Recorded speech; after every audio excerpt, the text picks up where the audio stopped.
Apa beza digital dengan analog dalam dunia pedal dan tone gitar? So, ini dia explanation paling simple sekali. Digital. Contohnya macam Fractal FM3 ni. Satu je unit dia. Macam pinggan mangkuk yang petak. Ada ayam, sayur. Makan juga guys. Yes. Tapi dia ada macam-macam. Kabinet dan efek.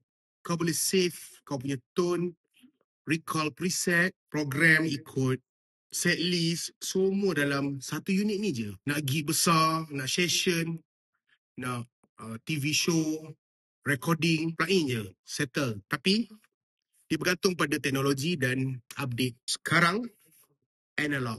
Contoh macam pedal ini, Friedman BOD. Dia tak ada screen, tak ada preset, tak ada menu. Yang ada cuma tone yang raw, pure dan jujur. Ikut apa yang kau main. Jujur lah.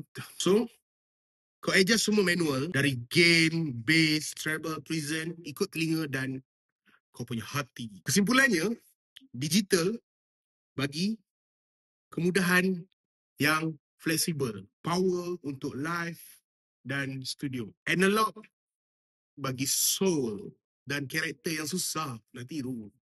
Susah. Kau boleh tiru siapa? Kau gunalah barang yang dia ada. Tone dia jadi. So, ikut apa yang korang nak. Kalau aku, ikut mood bro. Nak cepat, ini. Kalau nak layan tone jantan, aku on Friedman terus bro. Digital atau analog? Korang team mana bro? Comment. Aduh. Udah. Balik.